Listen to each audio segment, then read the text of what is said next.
普邀请习近平到了美国去参加他的就职典礼，但现在看到 CNN 的报道，就是习近平不会去了。那习近平为什么不去呢？现在日经中文网就特别提到说，因为习近平觉得那是一个鸿门宴，如果是鸿门宴，那就是会无好会，宴无好宴。那为什么习近平觉得那是个鸿门宴呢？因为他在之前的时候被川普穿过小鞋，被川普曾经吓到过。他在海湖庄园的时候，川普就在他旁边，突然那时候在吃蛋糕了，他突然跟他讲说：“哎，我跟你说明一下，现在在吃甜品，但我们刚刚发射了59枚的飞弹。”你就看到当时整个习近平的脸马上垮掉，习近平觉得我被偷袭了，而让他非常的一个尴尬。那因此现在叙利亚已经搞定了，叙利亚已经搞定了，结果你要邀请我去美国去参加你的就职典礼，那不是鸿门宴吗？而且川普现在内阁名单出来了，全部都是反中大将，你去能对我有什么好话吗？所以现在习近平就不去了。但习近平不去，真的只是因为那是鸿门宴吗？还是因为说现在中国的内部其实已经动荡不安？我们看现在解放军报，解放军说他要带头搞集体领导，带头搞党内民主。现在解放军带头讲白了，我就是带头反你习近平。如果解放军出来带头反习近平的话，你觉得习近平在这个时刻他敢出国吗？他敢离开中国吗？他在这一段里面，资深媒体人姚慧珍也加入我们的讨论。慧珍你好。大家好。好，刚刚讲是现在川普摆了一个鸿门宴，应该讲了，川普说我现在就职典礼有就职典礼邀请习近平来参加，现在看起来习近平已经不去了。对，习近平不去有2个观点，一个是现在中美的关系已经恶劣到我去只是被你羞辱而已，还有在中国的内部来讲，中国现在内部真的出事了吗？对，中国现在内部出事到习近平说，在这个时刻，不应该讲，习近平在这个时刻，他根本不敢离开中国了。没错，这几天来说，最大的新闻就是川普呢，他其实暗示着说，我要邀请习近平来参加我的就职典礼。但是目前看起来的话，习近平应该是不会去。为什么习近平不会去？有2件事。第一个，他想到了他过去的坏的回忆。坏回忆。他2017年的时候，曾经呢自己亲自跑到海湖庄园跟这个川普见面。就没想到，后来换来的下场是什么？在吃甜品的时候呢，这个川普跟他说：“主席先生，我跟你报告一下，我们现在虽然在吃甜品的时候，但是我刚才发了59枚的这个飞弹攻击叙利亚，所以呢，这是个坏。他那当场的回忆是什么？当场回忆是，你看。”那时候习近平脸都僵了，他觉得他被突袭了，对，他的脸色相当难看。然后脸色相当难看的时候，你知道川普又跟他说：“你听得懂我在说什么吗？”听懂吗？对。然后他又说：“我知道这样的一个状况。”所以呢，他当时这个川普现在的说法是说，他当时似乎是有点吓到的一个情形。所以川普是会偷袭人，川普是会故意给人难堪的。对，所以呢，尤其是现在阿萨德刚刚垮台啊，所以在这个时间点，你又邀请我到这个美国参加你的就职典礼，你觉得习近平会不会去？当然不会去了，他根本就是鸿门宴。对，他想说你就是故意要给我这个难看的一个状况。好，这是第一个。第二个是什么呢？王局，我们在节目上讲到，最近中国的解放军要求集体领导，要求党内民主，对他形成非常大的压力。所以对习近平来讲的话，国内问题现在问题重生啊。他如果真的出去的时候，他会担心这时候给你突然内部发生什么事情，他的压力会非常大。所以来说，所以你说现在中国内部不稳定到习近平不敢离开，是习近平如果在这个时刻离开，对，中国真的会出事，当然会出事。好，那但是呢，你要以这个美国立场里面，他需不需要这个习近平来一趟？他真的很想要让他来一趟，为什么？因为目前为止来说，叙利亚问题已经解决的时候，现在要把普丁逼上谈判桌，最好的人选就是利用习近平，所以他希望习近平你来一趟，我们谈一谈之后呢，把这个普丁逼上谈判桌，解决了问题。对，这应该是川普的想法。不过我就讲，川普在上一次，我觉得真的非常非常不给习近平面子。习近平现在回想都不愿意。宝剑大这个非常有意思哦，他在这个海湖庄园见面是2017年的4月，也就是说他当选5个月之后，他亲自邀请习近平来哦，那习近平也答应哦，他就坐了专机亲自跑一趟哦，从中国他那一次只有一个行程，就是到海湖庄园去。那海湖庄园就你知道。一开始习近平还觉得非常开心呢，你知道那一天一开始是怎样？他们进餐点的时候，2家家人都在见面哦。那见面的时候，你看他安排一个节目哦。你说还有一个这样的会面，刚刚讲到我带着这个彭丽媛，你带着这个梅拉利亚。2个人对是等于是家庭聚会，对，而且那家庭聚会的时候，他还派谁出来？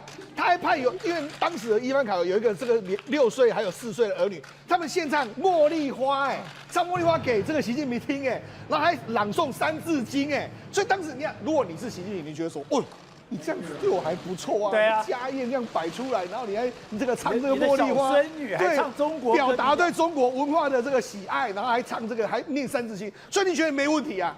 然后吃饭的时候一直都很开心。你知道那一次，听说习近平有给这个川普非常多的这个清单，都说我要买什么，然后什么什么之类，他都有给啊，只是说伴手礼都有，只是说到最后一段时间就是这个样子，他就是在吃甜品的时候，他给你这样来上一刀，而且呢，对习近平非常尴尬是什么？那一天的位置安排的时候非常有意思哦，因为呢，他们在这个习近平跟川普他们坐在附近，但是呢，川普他们把这个所有的中国官员呢都放到后面去，中国官员都在这边，都在边边角角，所以当时只有习近平一个人坐在川普身边，还有旁边都是美国官员。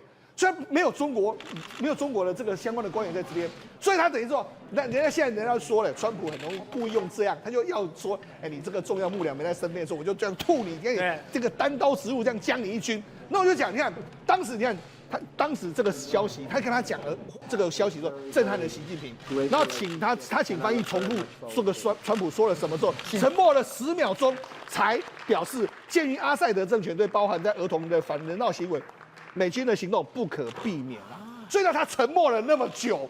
他显然真的吓到，他不知道该怎么回应。可是你明明川普知道我们跟叙利亚的关系不错，你明明知道我们是有挺阿塞德的，对，结果你还对我做这个突袭，对，所以他请翻译再讲一遍，对，我有没有听错？对，我有没有听错的时候，川普还问说：“那你听懂了没有？”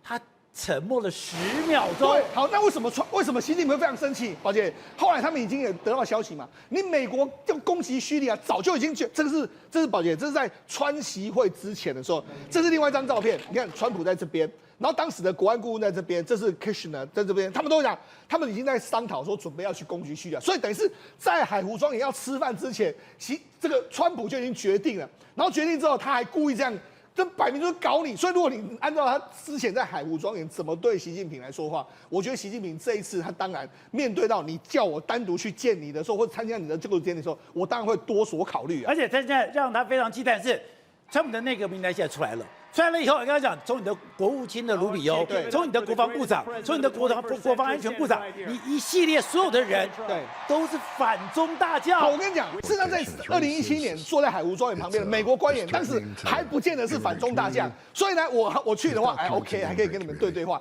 但是问题是我现在去的话，旁边坐的都美国官员，你看这个卢比欧啦，然后这个赫格塞斯啦，然后这个诺姆的国土安全部的这个部长啦，然后包括克里夫啦，然后雷克里夫，还包括说瓦尔兹，这些都是对中国不太友善的人，他们都坐在我旁边，而且还有纳瓦罗，对，外面骂我，纳瓦罗对啊，纳瓦罗对这个出了书对他那么不客气，你要说事实上他当然非常担心嘛，所以我就跟你讲，目前为止显然习近平来讲，他根本就不太想，他似乎是有一点点不太想跟川普见面，因为他觉得川普一定会给他非常多的难看，一定会给他非常多的这个难题，让他去解决，包括俄乌问题，你要解决这个相关的状况啊，那你的这个关税过去搞成这个样子啊，你要这样的，但是我觉得。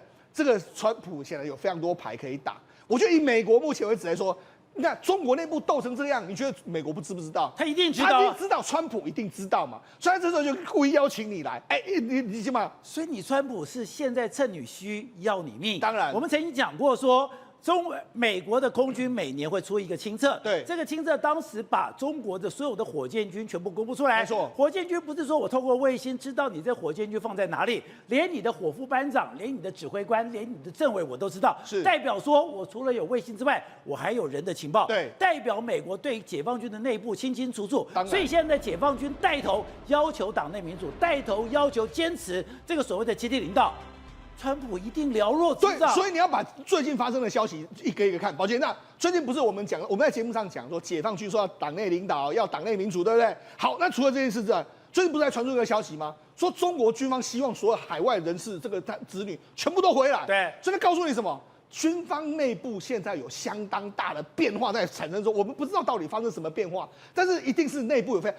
你觉得美国会不会知道？当然，美国当然知道。你看他这个报告都给你弄得非常清楚，给你弄出来之后，导致这个习近平在清洗火箭军，他才知道说我火箭军有这么多的问题在这里面。你在火箭军在哪个位置？你今天火箭军有多少的装备？你如果开始讲说我可以透过这个所谓的卫星，可是如果你火箭军的将领。火箭军的这个政委，你连火箭军有多少人，对，你都知道，代表你根本就有人在这里对啊，面了嘛。那你看当时那个李玉超啦，然后包括说这个吴国华自杀嘛，另外一个连秦刚都掉了，所以呢，他只要稍微出一招啊，你就搞成这个样子。所以我跟你讲，他现在显然知道中国内部有非常大的问题嘛。那这时候我讲习近平，习近平现在显然是，你看，如果他是5年前的习近平，他是当时是定于一尊啊，他现在威力很大，可是问题是现在呢？现在军方有人烦你，你内部也斗成这样，你经济也乱七八糟，你对在国外很多这个俄罗斯啊什么对你的态度都不太一样。这时候你最弱的时候，我把你叫过来啊。所以你说习近平会不会要去？他当然不想去啊。所以我觉得目前为止来说，对习近平来说是个非常混乱的时刻啊。对，现在川普邀请习近平去参加他的就职典礼，现在习近平确定不去了。在外国来讲说，我不要再被你穿小鞋，我不要再被你突袭，因为那根本就是个鸿门宴。可是你说以现在中国的情势来讲，习近平根本不敢去，因为习近平如果真的离开中国的话，中国会发生什么天大的事情，我们不知道。这两天不是讲吗？现在在这个解放军报的8·1评论，这个等于说是解放军报的社论哦。我居然一个讲的，我已经现在是带头坚持集体领导。这两天又说带头发扬党内民主，不管是集体领导，不管是党内民主，都是剑指习近平，也就代表这几年讲，你都跟我讲习近平，都是讲习思想，都是什么要在习近平的领导之下，那根本就是违反了集体领导。现在我要集体领导，我根本就是要将你习近平的军，我根本就是要叛变，叛谁的变？叛习近平的变。对我们说啊，中共都是枪杆子出政权嘛，所以任何的枪杆子的真的风吹草动，其实都要注意到，特别是解放军报或者是说相关的报道，相关的解放军有关的相关文宣都在强调一件事情，叫做集体领导。而且你知道吗？你在研究中国政治的时候，字斟句酌，每一个字都有它特别的意义。今天刚刚讲的8英军报里面两个标题，第一个是带头坚持集体领导，带头发扬党内民主，两个都有带头。带头就知道带头造反嘛，带头就代表我解放军敢站在第一线吗？如果我要带头，那后面的人还准备都跟好了吗？带头当然要做所谓的排头兵的概念，你知道吗？排头兵就是说要做大家示范，那以后大家都跟进，什么意思呢？解放军出来开始喊了这个第一声之后，开始打了第一枪之后，后面其他的系统呢，是不是要跟进了？跟进就是什么？要求党中央做集体领导，不要再做所谓的一人专制的问题。为什么呢？因为美国过往来讲，这样一打下来，这几年试验下来的话，结果习近平的相关政策是失败的嘛。所以大家说要把权力还给大家，而且要大家来做集体领导。在中国又更可怕的是，在整个外部压力之下，它的内部斗争竟然越来越激烈了。刚才讲，现在在蔡奇跟丁薛祥斗得一塌糊涂，甚至连最近他的这个海关总署的署长，等于说他突然身亡。现在这个突然身亡是说在家饮弹自尽，那你这个饮弹自尽是自己自尽还是被自杀的嘞？是啊，最近来讲，中国内部来讲出现非常很多离奇的事情啊。除了这个苗华被整肃之外啊，当然苗华的福建帮相关的，包含海军相关的这个将领们，有些都被整肃了。但是更重要的是什么东西？在这个月的12月初的时候，有北京5环有一个离奇的车祸。这个离奇车祸是谁？就是蔡奇的儿子。那蔡奇儿子离奇车祸之后，竟然被带走，而带走可能是中纪委带走啊，而且听说他儿子是可能犯了什么间谍罪之类的。那你想想看蔡奇是习近平非常非常重要的一个帮手啊。我们知道说，习近平从这个福建帮、浙江帮、上海帮拉拔上来到中央，在这个他第3届的时候，全部都入到常委去，对不对？但是蔡奇他本身来讲的话，就是习近平非常信任的，到哪里都应该带着他。但是有一个诡异的现象，今年10月的时候，结果呢没有带蔡奇到福建，他不是视察漳州、视察这个厦门的时候，蔡奇他是福建帮出身他也是福建人但是竟然没有出现在身边，没有跟在身边，然后传出说，因为现在是丁薛祥在斗他。那为什么丁薛祥在斗他呢？因为丁薛祥看不惯，过往来讲的话，你这个福建帮上来之后呢，结果乱搞一通。再来一件事情很奇怪，就是这个中国海关的署长竟然在家中自己这个被自杀。那为什么被自杀呢？有人说他是这个开枪引弹自杀。那问题是他家里怎么会有枪呢？他自己本身会有枪呢？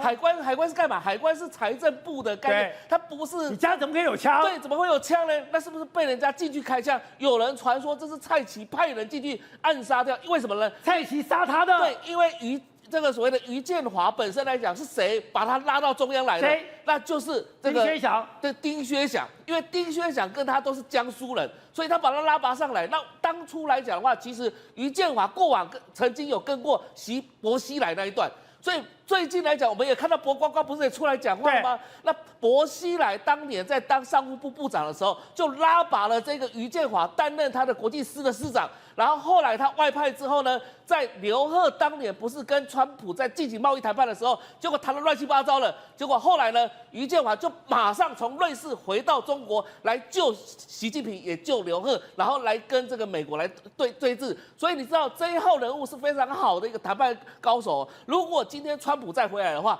这一号人物其实应该要被重用的。但是在这个当下的时候，为什么被暗杀掉？就不见了啊！那不见了以后，这个中国的贸易要靠谁？他才不管这些，因为共产党内部来讲的话，他是有斗到这么严重，斗到你家里把你给宰了。是啊，就是你的人马我见不得好嘛。那你今天斗我的人，不好意思哦，蔡奇，我们讲说蔡奇12月初他的儿子被车祸，那蔡奇他是独子哦，他的儿子是独子哦，他有没有点像什么？那个《鹿鼎记》当中，韦小宝跑到那个什么吴三桂家里，把他的吴英雄把他那个去世掉，电影上这样演的、啊，在那使得平西王来讲的话，吴三桂马上造反嘛。所以现在来讲的话，在中共内部来讲，这个斗是正常的。为什么呢？因为现在习近平来讲的话，他旁边的这些人，基本上说眼看着21大，我的派系是不是能够进到常委去，未来能够获得这个权利，都在现在开始斗争了。好，所以吴总现在在讲说习近平的权力，受到了挑战，受到了动摇。这一讲说张又侠现在已经慢慢在这个所谓的解放军的掌控力量比习近平还来得高手。他想怎么可能？习近平在已经处心积虑花了10多年的时间，他来掌握整个天下，而且所有的重要的，不管党政军任何人，都是他提拔上来，有可能动吗？可结果现在解放军居然开第一枪，解放军带头了，而且解放军不但带头，这个开第一枪里面所有的内容，根本就是剑指习近平了。不，权力斗争，尤其到这种国家的这个掌权的权力斗争啊，这个没有什么谁提拔谁的。张又侠跟他从小一起长大，他在当时文革事件的时候，他是躲在张又侠家里面长大的，他们两个是好哥们所以他们是几10年的关系啊。那现在今天不是反目成仇啊？就张又侠反他嘛，你又反目成仇了。反目成仇。现在他就两个副主席嘛，一个何卫东是他的班底嘛，对，一个张又侠，主要是张又侠。这两个是陕西老乡，山西老乡。而且今天更妙的是何卫东现在在几个应该出现的场合，何卫东也不见了，缺席了。我知道这个事情啊。所以这整个事情，根据我的判断，就是张又侠反。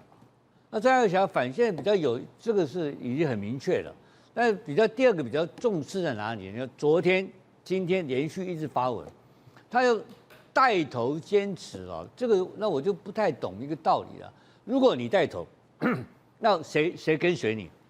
你刘宝杰带头，吴子嘉跟进嘛？对，这才有意义啊。要有带头大哥之后，后面还有老二、老三、老四跟着，所以他的讲话不是跟一般老百姓讲话嘛？他是跟他的老二、老三、老四讲话。我带头了，我先带头，我干了嘛，你们快点跟进嘛。所以后面会从军方这个事情会把它扩散出来的话，你看国防部现在贴文嘛，贴文了。但是你看到其他的党部还没有啊，还有其他的各省市的领导没有啊，所以他这个斗争目前还是这个开始这把火还是烧在解放军的范围内嘛。那解放军换言之讲，他碰到顽强的抵抗，那解放军敢用那么尖锐的东西出来，这对方也不是软的，就双方在这边变谁戏啊？就我弄你，然后他一定有反弹，他不让嘛。对，他让的话就不会有这个带头发扬，就不会有一个带头发扬党内民主的东西出来嘛。如果昨天发了有效的话，他就谈判啊。而且刚才讲这个带头发扬党内民主，等会再看自觉做坚持民主其中制的表率的3，坚持其中领导是2。11月4号还有1，等于是1、2、3，对习近平连发3箭。是啊，所以这个东西的后面的背景跟双方现在我认为还在角力的阶段嘛，不然不需要用那么敏感、那么尖锐的形容词直接来攻击嘛。对，而且攻击的对方很清楚啊，就是一个集体领导，一个是习一尊嘛，一个独裁一尊跟集体领导两个在对抗嘛。那两个对抗那个名词不是很重要，人事比较重要，人事权很重要。所以我讲过一句话嘛，你看看苗华的接班人什么时候确定，对，就知道这个解放军斗争结束了。因为苗华的接班人现在是用副主任接班，当他接班人是确定的时候，就表示那个是到底胜负已分。如果可是这个东西的关键在哪里？在中央领导权，因为你解放军不能够去搞出7个常委，对，搞个总书记不行嘛，对不对？所以这个中央这个东西的他要带头的带动的力量在哪里？在共产党要跟进啊。共产党是不是团派要出来？团派要不要出来？党要出来？元老派要不要出来？要出来。就很多不同的系统，是不是要跟进呢？你看目前都是军方嘛，对不对？那军方是非常非常勇敢的向前冲啊。对。那这个事情还有一个国际上的背景啊，他这样子干的结果，那会影响到哪里？那这些人军方的作为的目的，到底跟国际有没有接轨嘛？到底他是有跟美方比较友好的，还是要跟俄方比较友好的力量？你说有没有外国势力？当然是有啊，不可能没有嘛，一定有。到了这种国家的中央的领导权之争的时候，那就是整个国家发展路线之争啊。那跟川普这个时候突然要习近平去参加他的就职典礼有关系吗？不，川普这个事情是更荒谬了啊！川普这个事情荒谬在哪里？第一个，川普到底是有备而来，还是神来？当然是有备而来啊！不确定，但是我听说，我据目前看起来，川普邀请了习近平，对不对？川普有没有邀请普丁？没有邀请普丁，这是关键问题。所以这很关键啊！说我找你习近平来谈哦，对，你不来跟我谈，对不对？你要来还是不来？现在目前看起来是不来，不去了，确定了吗？看起来确定，不知道嘛，我们不知道嘛，因为这个东西来去之间还是有很多。所以你说美国在普丁跟习近平中间有一个跷跷板，你不来，你不来，那我跟普丁怎么？不，他不要普丁了，不要普丁了，他不要普丁了嘛，他现在不跟普丁用这种直接的这种处理的方法嘛，他就直接就是逼中国了嘛，他很清楚啊，他说他对谈到在 NBC 的专访里面他讲过很清楚嘛。但他脸书也写过嘛，他说中国要帮忙嘛，对，中国要进来帮忙，而且俄罗斯已经衰弱了。讲客气一点，就是说寻求中国领导人的协助来帮忙处理俄乌问题嘛，他在讲这个东西啊。那问题是，那这个不是一个很重大的一个挑战嘛？对，他如果去，有可能会交易到一些东西哦，而且讲难听点，习近平也不是吃素的。谁怕谁啊，对不对？但是目前他的情况是比较不顺的时候，比较背的时候，或者是比较没有像手气没有像川普那么好，对，所以倾向于不去的可能性比较大啦。但是如果不去的话，你是不是得罪他了？对，哎，我让你来，我请你来参加我的就职大典，你不来，你不给我面子，哎，那你下次你要不要见面？要见面。早晚要见面嘛，对不对？你习跟习川非见面不可嘛，因为最后的拍板是他们两个拍板嘛。对，那这个大事情两个，那你先拒绝我，然后你下次你要来，你再见我，那我也不会那么爽快答应你。对，所以这个就是叫什么？这一次川普他拒绝川普，那川普下一次怎么办？很简单啊，惩罚性关税就给你寄出来了吧，对不对？你就是敬酒不吃啊。我给你吃什么？罚酒一定动嘛。老川怎么可能说，哎，我火力秉住家里来，你不来，我只动作不花心，不可能的嘛。他一定后面就有招了嘛，不然他没面子啊。全世界都知道他邀请习近平到，习近平不甩他，习近平拒绝他嘛。那这个拒绝他，不管用什么样的文字语言来美化这整件事情的结果，都是个坏事。所以这个很尴尬，两个都坏。他来。风险很高，拒绝以后，哇，那个问题麻烦了。我本来是10%的，对不对？好，我现在给你搞了，现在给你搞50%、60%，就开始给你放话。对，这光可以放话几声啊，你这个人民币就垮了，对，你的股市就垮掉了。川普每天跟你讲奇奇怪怪的话，所以你看到，因为经济的情况，中国大陆是非常的危急啊。目前不是传出来说要准备人民币要准备贬值吗？对，最高贬多少？今天我们看的是7.2几，对不对？我是市场上我听到的最高到8块钱，1比8，哎，回到1比8， 8就1比8，那个 GDP 要掉多少 ？GDP 要掉2%到可能掉2%的 GDP， 哎，那这个国家完全就崩盘了，所以很多大事情在挤压了。所以我觉得军方这个时候发动哈，也是宇衡整个情势，这是一股有计划的力量，在准备往这个中央夺权的工作去迈进。那是不是一定是要把它推翻习？我觉得这个事情讲得太主观，但是要压制跟习的权力，要释放出权力出来，要重新铺排一个中南海的政局的安排来讲的话，这是事实在进行中。而且很妙，就你刚刚讲一个问题嘛，川普是经过设计的嘛？对，川普的中央情报局当然比我们厉害啊，我们每天是看新闻的。那中央情报局在北京有多少人啊？他整个情报系统马上知道中南海出什么事情。对，他搞不好他们的人跟张又侠在接的，你不知道嘛？哎，中国解放军在几十年内，这过去改革开放40年的过程当中，从一个弱势的一个非常老旧的一个共军，变成今天一个现代化部队，中间的帮忙的主要是哪个国家？是美军吗？美军帮了很大的忙嘛。他送了多少人？你看看多少人？他总共送了600万，他送了600万的学生到美国去学习。这邓小平厉害啊！邓小平总共他到今天为止送了600万的中国留学生到美国去学习。他知道中国的制度没有办法训练出精英，那个制度已经老旧了，全部靠美国训练出来的人啊。这里面一半人是什么？军人啊。所以整个是军事，这是美国搞的先进的技术跟先进的观念啊。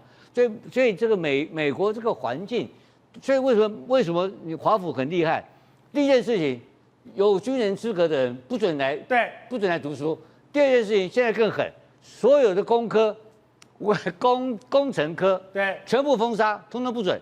他发现他帮你培养你的未来干部，所以美国把留学生的封杀是一个非常狠毒而且非常彻底的一个修理中共的一个方法。那这整个事情到今天来讲，那这些留学的600万人在哪里？就是在后面这些人啊，全部都在中共的系统，在各个党政军系统里面啊。那这些人老大瓜是想装，不知道，不一定嘛。所以不是说习一尊被挑战以后他就一定会存活，这个不一定。好，施总，当然的，现在军方有一个关键人物刘源，现在叫刘源上书。就大家讲说那个到底是真的还是假的？整个至少在去年11月的时候，他写了一封信纪念他的爸爸刘少奇的。从那个这个纪念刘少奇的东西里面很清楚，他对于现在这个定于一尊，对于现在没有集体领导，他已经表示不满了。而且从那个时候开始，他居然干嘛？他已经把毛泽东、把周恩来、把这个所谓的陈毅、把这个所谓的所有贺龙这些人，所有的这个所谓的子女，全部都召集来了。好，宝姐，事实上目前为止来说的话，这个军方为什么会出现一个松动的局面？为什么？军方已经连续3篇文章对付他，为什么？你想张又侠他哪来那么大能力？当然还有人在后面给他支持，那个人支持很多人就支持是刘源。那刘源尤其最近不是又传言说，刘源上书党中央说他怎样，他说是个多余的话。但问题是，那哪来真的有那篇文章吗？宝姐有没有那篇文章我们不知道。但是其实刘远在去年有发表过这个文章，你看刘远，确立还有坚持民主机动制，加强组织与制度建设，纪念刘少奇诞辰125周年。也就是说，他其实是在刘少奇的这个125周年的时候发了这个文章。那发文章在明确反对个人专制主义然后他就说邓小平时代不允许搞一言堂、家长制，禁止任何形式的这个个人崇拜。所以他等于是，你看他讲这个。针对谁啊？就是习近平啊！当然他没有说习近平，但是就是针对习近平嘛，所以大家都看得出来嘛。所以2023年，也就是去年的10月31号，他已经写了这个文章了。对，所以这个文章，如果你把这篇文章看来的话，跟他这个传言说上诉给党中央，那一模一样的东西。所以等于是说，他的确是有写这个东西。这是在去年他就写了这个。那你看，从去年开始写这个出来的时候，你不觉得说，就已经开始有一点风吹草动的不一样的这个状况。好，那你看，一直到今年，你看就出现非常多变化。这个8、9月的时候，不是习近平有一段时间不在吗？对。然后紧接着10月的时候，温家宝跟李瑞环就出来了，然后张又侠就传言说，又要对这个习近平斗。那到底你哪来的力量？根本就是刘远他们在后面串通起来了嘛。那我就讲，你看他当时纪念刘少奇同志诞辰125周年的这个音乐会里面来说话，刘远当然在其中，刘远在中间。那他找了谁呢？他找了谁？他找了什么？这个包括毛泽东的啦，还有周恩来的后代啦，朱德的后代啦，还有包括说陈毅的儿子啊，还有这个华国锋的儿子一大堆哦，等于这个2代的全部都出来，然后站在刘远的后面。宝姐，我觉得如果你要是习近平，你看到这个画面，你会怎么样？你吓都吓到了。为什么？这些没有错，他们可能目前为止被你压制住。可是问题是中国还是这样。中国到目前为止，我们必须说，他们那些建国元老，他们在军中都还是有一些相关的人脉，还是有相关的基础。他们还在某些地方都有非常大的这个势力。这些人全部都站出来的时候呢，你或多或少你也知道说，为什么张又侠会这么有这个会这么有力量，能够跟习近平呢掰一掰手腕。我在想说张又侠以前是帮习近平的，是在旁边跟在旁边的，对，怎么突然他在解放军的力量这么大了？好，我们来讲，我曾经在节目上讲，中国的这个红2代，你要看的是什么？论资排辈。论资排辈里面来说的话，谁最大？当然，原本如果毛泽东的后代有的话，那应该最厉害。可是问题，毛泽东后代不成才嘛。那现在是谁？现在是刘少奇嘛。刘少奇现在还有儿子刘源就在，所以他就是最高的一个算是最重要的人物嘛。邓小平没有嘛，所以就知道，事实上目前为止，当然刘源如果愿意出来串联那些所谓的红2代，那当然会对这个习近平形成相当巨大的压力嘛。这样的话，我就觉得能够说得通。难怪为什么最近大家会流传刘源的那一封信，因为刘源真的就是红2代最重要的一个人物嘛。好，辉正，当然为什么现在习近平最大的压力，当然就是经济。那这个经济现在有一个说法是说，原来他们大学毕业生很多干嘛跑去做清洁工，因为我没有工作，跑去当清洁工，而且大学生跑去当清洁工，增加多少倍？增加到4.6倍。是主要就是现在真的中国竟然把这个大学生变成是清洁工这件事情当成正事在办有一个叫做58到家服务的平台光他们讲他们有200万的个所谓的清洁人员，里面大概有23%都是大学跟大学以上学历。所以你就会吓死人，怎么可能会有几10万的大学毕业生都去当清洁工？你看这女的，做的还挺认真的，而且到晚上还在外面这边打扫。那你就想说，可能只是她自己本身什么家境需求啊，其他的没有。现在竟然越来越多人，而且他们就说，我们其实是要求一个生存。所以呢，比如说像这一个，很可怜的，他编菜他讲到说我们每一个都大学毕业我旁边的这一个菜都比我认真的这一个，他说他考的念书还念得比我强我戴的脸上这个眼镜是18000是我妈买给我的，18000的眼镜现在干嘛？每天在那边吃尘吃灰然后他说没有办法，我们还要继续做，因为不做的话，那我们能怎样？所以呢，他就说我现在身上每天都是做的一根，真的就是像是跟人家以前老人家讲说你不读书你才会去做这些事，那我们现在每一个都大学毕业，我们到现在还是跟同学一起来做这件事，而且你有没有看到？大家很认真，他类似像牙刷一样那种小东西在刷得非常干净。其实你听他讲，你就觉得还蛮可怜。他说没有办法，你再多的埋怨，好歹这是一份工作。然后呢，他就说从早上然后弄到晚上8、9点，然后到晚上8、9点之后，业主来收了，来看了，觉得还不错，还打赏了我们几10块。所以你就会觉得，这不是大学生吗？985的大学生，那个湖南长沙大学的大学生毕业之后，竟然变成是家政员，然后你也没办法，而且是连男生都下来做这个行业。然后还有包括就是很多人在讲他说哎呀那个清洁阿姨真可怜，那个花了一辈子的力量栽培女儿，结果女儿毕业之后找不到工作，变成她同事。所以我们就觉得现在还有什么比这更荒谬的事情？甚至他们还在讲什么这个25岁的女生做清洁工，她说她到总部去学习怎么样去擦这个玻璃，怎么样去就是清这个油污，然后他们就讲到说。